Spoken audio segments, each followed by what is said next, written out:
बाबा, देखो भाई, प्रधानमंत्री इस हेलीकॉप्टर में बैठकर हमारे घर भोजन बनाएंगी और हम उनका स्वागत करेंगे। हाँ, और ये हमारे प्रधानमंत्री का दूसरा प्लेन है। ये ऐसे उड़ेगा, मालूम, करके उड़ेगा।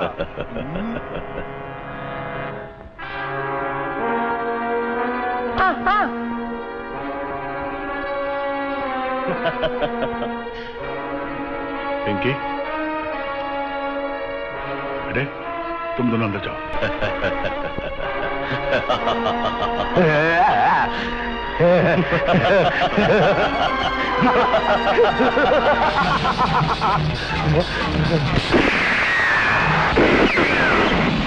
अब क्या करोगे?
Uma, Uma, daddy, Uma, daddy, daddy, Vijay, Vijay मेरी चिंता मत करो, मुझे कुछ नहीं होगा। वो शैतान लोग उमा और पिंकी को उठा कर ले गए, उनका पीछा करो, उन्हें बचा लो बेटा। जाओ जाओ विजय, जाओ। हमने तुम्हारा क्या बिगाड़ा? तुमने कुछ नहीं बिगाड़ा जानी, तुम्हारे उस वर्दी वाले पति ने बिगाड़ा है। उस मखमली कबूतर से हमने कहा था कि शेरों के मुंह में गर्दन डाल के चोंच मारने की कोशिश न करे, वरना गर्दन कट जाएगी। मगर वो कबूतर नहीं माना। अगर वो हमें पकड़ लेगा तो सरकार उसको क्या देगी? तो फीते वो हम देते हैं, तुम्हारे खून में उंगलियां डुबाकर उसके बाजू में खुद लगा देते हैं। टाइम कम है लॉलीपॉप, वरना तुम्हारे खून में तुम्हारी लूटी हुई इज्जत का भी रंग मिला देता। शेर पड़ गया, शेर पड़ गया। बड़े आ रही है ट्रेन। वो देखो सामने से तुम्हारी मौत दौड़ी चली आ रही है। चलते हैं। नहीं, हमें छोड़ के मत जाइए प्लीज, मेरी बात सुनिए, मैं आपके हाथ जोड़ती हूँ। नहीं नहीं नहीं, पिंकी,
बस बेटे बस,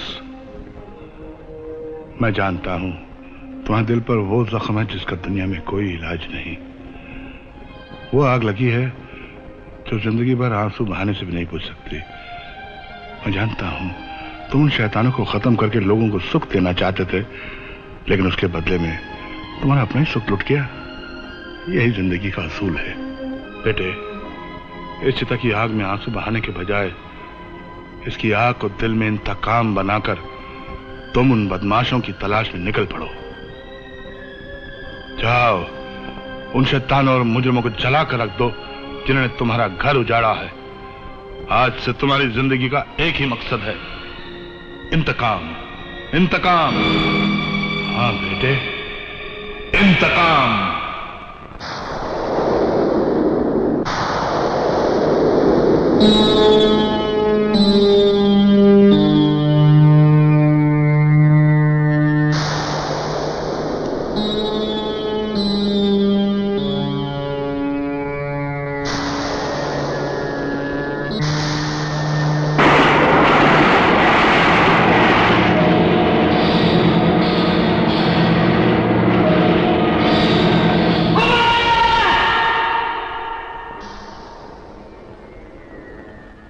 छोकरा, क्या चाहिए साहब?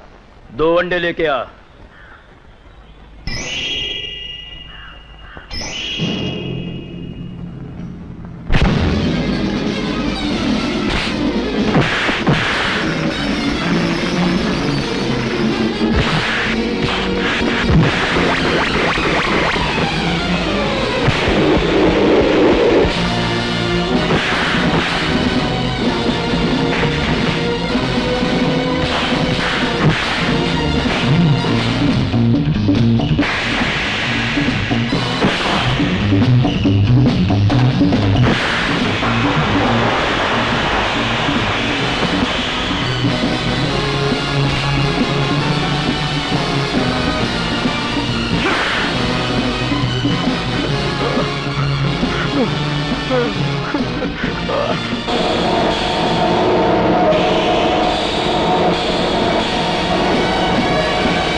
क्यों बे, मजा आ रहा है ना?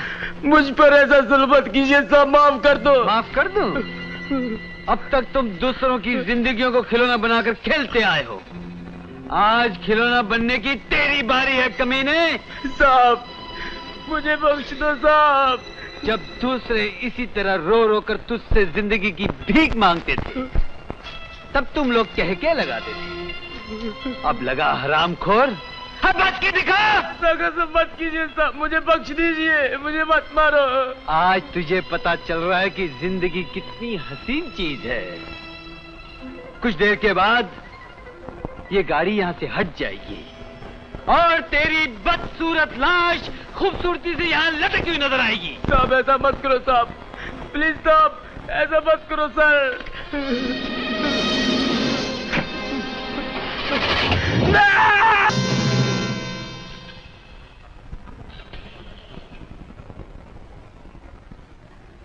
Hello, police station. मुझे सिर्फ इतना बताना था कि बॉम्बे पुणे रोड पर पनवेल से 10 किलोमीटर आगे एक पीपल का पेड़ है, उससे एक आदमी लटक रहा है। जरा जाकर देखिए कि वो जिंदा है या मर गया। सर, एक बात मेरी समझ में नहीं आती, वो आदमी था कौन जिसने इसे पेड़ पे लटकाया होगा? अरे चौखट राम जी, अगर ये मालूम होता कि इसे पेड़ से किसने लटकाया है तो इंस्पेक्टर साहब ने अभी तक उसे गिरफ्तार नहीं कर लिया होता। पूरा हो गया, चलो तुम लोग चलो। चलो चलो चलो। मेरे नाम की ऐसी की तैसी करने वाले तेरी ऐसी की तैसी तैसी।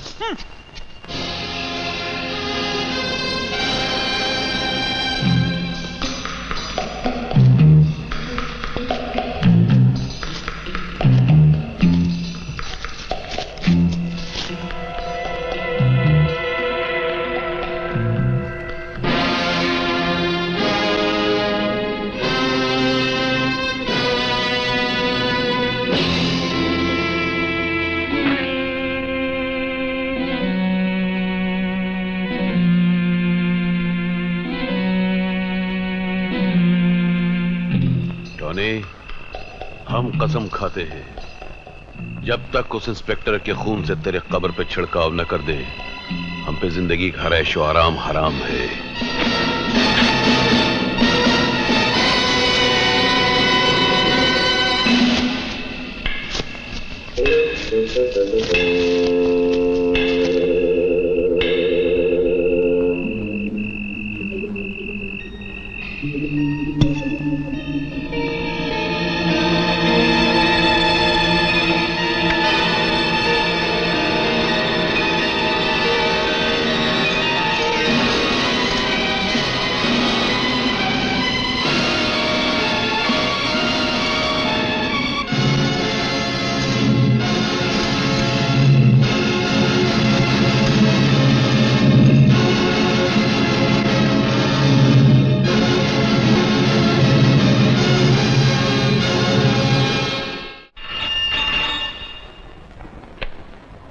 हेलो।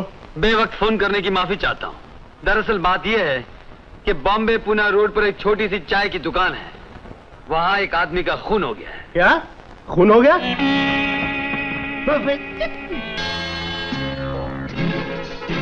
मेरे ख्याल में जिसने भी ये खून किया है बड़े ही इत्मीनान के साथ किया है। आराम के साथ दारू पी है, आराम के साथ सिगरेट पी है और आराम के साथ खून करता है। Mister Bharat, take the photograph. उंगलियों के निशान, पैरों के निशान सब यही साबित करते हैं कि कातिल सिर्फ टोनी ही है। आप क्या बकवास करते हैं? टोनी फांसी का फंदा लगाकर मर चुका है। हम लोगों ने अपने हाथों से उसे दफन किया है। वो कत्ल कैसे कर सकते? आप ठीक कहते हैं सर, उसकी कब्र पर फटका मारकर मिट्टी मैंने ही डलवाई थी। ये सुनिए, वो मर चुका है, दफन कर दिया गया है, तो कब्र फाड़ कर बाहर निकलाओ। चलो चलो चलो जल्दी करो, हरिया फरिया, मेरे पास टाइम नहीं है। अगर मुझे गुस्सा आ गया मैं तुम्हारी कब्र खोद कर खुद घुस जाऊंगा। सर, मुझे ये मुर्दा बहुत ही 420 लगता है। दिन भर मट्टी के नीचे पड़ा रहता है और रात को कंबल की तरह मट्टी को हटाकर बाहर निकलता है, खून करता है, वापस जाता है, मिट्टी के कब्र पर लेटकर कंबल की तरह मट्टी को ओढ़कर सो जाता है। Shut up! उल्लू के पट्टे, ये अकल की बात तुम्हारी खोपड़ी में कैसे आ गई? क्यों? क्योंकि अकल की बात आ सकती है सिर्फ मेरी खोपड़ी में या इंस्पेक्टर साहब की।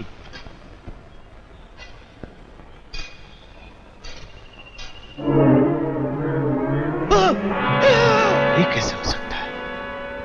टोनी यहां मरा पड़ा है और कत्ल की जगह इसकी उंगलियों के निशान और इसके जूतों के निशान पाए जाते हैं। How it's possible? क्या हुआ छोटे? बड़े, उस चौन्नी के इंस्पेक्टर विजय ने जग्गू का भी खून कर दिया है और अब हमारी तलाश में निकल पड़ा है। मैं उस इंस्पेक्टर के बच्चे को जिंदा जलाकर खाक कर दूंगा। नहीं बड़े हेड़े, नहीं। छोटे के होते ये काम तुमको नहीं करना चाहिए। मैं आज उस हराम के पिल्ले को खत्म कर दूंगा। उसके खून का छिड़काव टोनी की कब्र पे करके मैं लौटूंगा।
साथियों का खून किया है, मैं तेरे खून से अपनी प्यास बुझाऊंगा।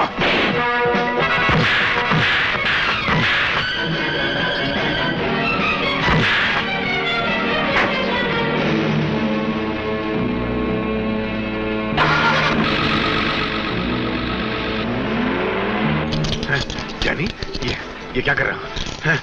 जानी, ये क्या है? मैं अपनी गलती की माफी मांगता हूँ, मैं तुम्हारे पैर पड़ता हूँ। मेरी बीवी भी इसी तरह रो रो कर तुझसे अपनी जिंदगी की भीख मांग रही थी। वो गिड़गिड़ा रही थी और तू उसकी मौत पर हंस रहा था कमीने, कह के लगा रहा था। आज भी हंस लगा कह के अपनी मौत पर। नहीं। वो देख, वो देख। जानी, ये क्या है? देख तेरी मौत कितनी तेजी से तेरी तरफ आ रही है। बहुत तेजी से आ रही है। अब तू मर और मैं कह के लगा। जानी, चल इधर मेरे पास आ। मेरे भाई, मेरे भाई, मेरी माँ, मेरा बाप, मेरा बेटा, हरामी, सुअर, कुत्ता चला गया। रोको, बचाओ, मेरे बाप, बचाओ।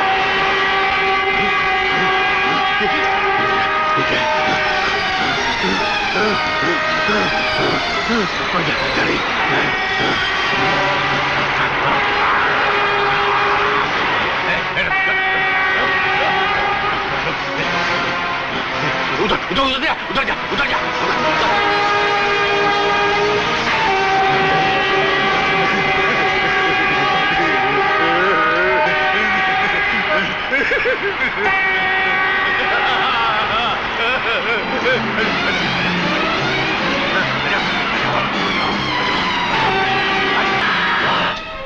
उन चारों का खून तुमने किया है?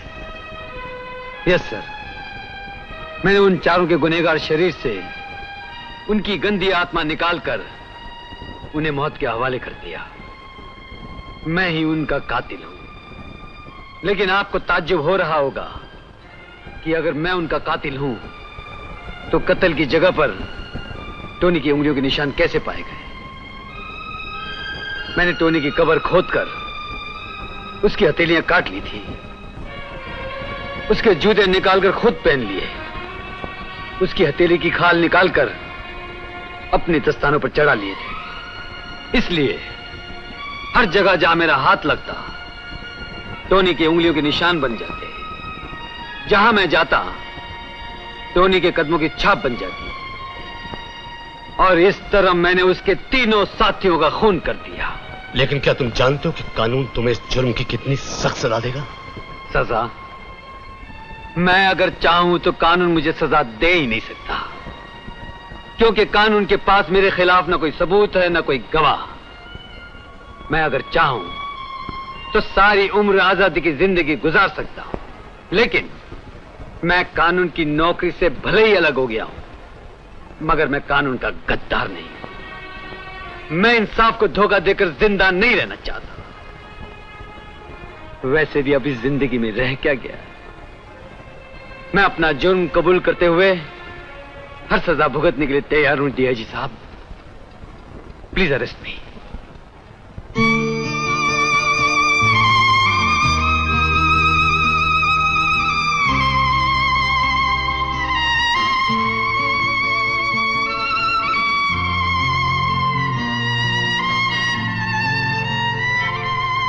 अजीब चीज है ये नाय, हजारों इसने घर मिटाए, करे है फिर भी राज देखिए।